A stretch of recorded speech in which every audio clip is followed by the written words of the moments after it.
Hello, this is Schedulytics and welcome to today's session. In today's brief video, we are going to take a step further to digest one of the key terms we mentioned in our terms associated with survival analysis in our previous video.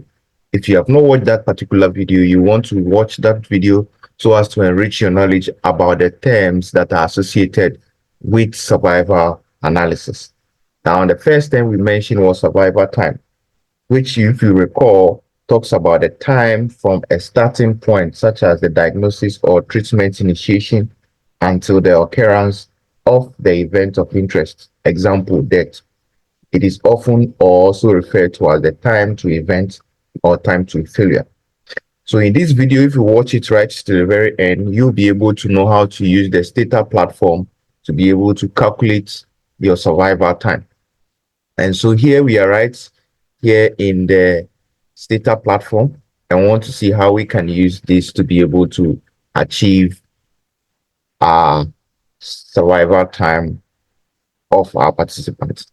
So basically, this is a dummy data about infants or children under 5 years and want to see which of them are able to survive up to 5 years. So we are going to look at our outcome of interest as being what? Under 5 death. Now, for us to be able to know the survival time of under 5 deaths among our study participants, we'll just type list survival time, that is save time for this variable. And then we'll click on what? Enter. And here there are 5,884 inputs or different children under 5. And so it gives us the individual survival time and the outcome here. So for example, this person, the survival time is 3.083333, and the person is still alive at the end of the 5th year or the 5-year study.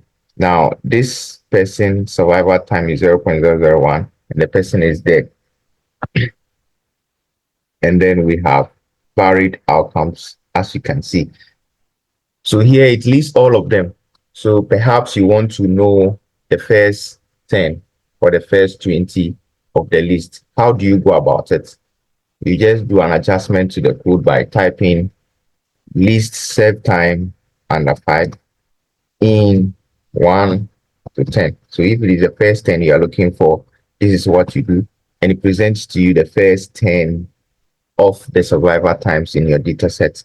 How about if you want the next 20 to 30? You just adjust this by saying, you give me 20 to 30, and it gives you between 20 and 30. So if you want to know the specific survival time of specific category of your data set, be it the first 20, the last 20, or the middle 20, you can be able to twerk around it to be able to get that done.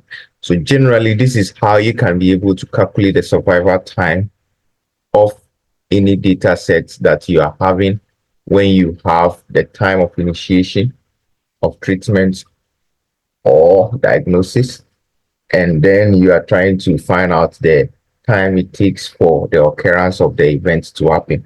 In this case, we are looking at children being given birth to and monitored for 5 years.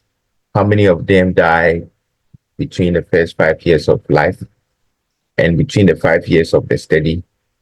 Some were born in between, some lived beyond, and some also got out of follow-up, or some died. And so this is an example of a censored data. You may want to check our video where we describe the terms associated with survival time, so as you can be able to know what a censored data is. This is Schedulytics, and until we meet again on our next one, we encourage you to continue to come back to learn from us. Subscribe to the channel if you are new, and like our videos as well as share. Until we meet again on our next one, this is Schedulytics, and it's a bye.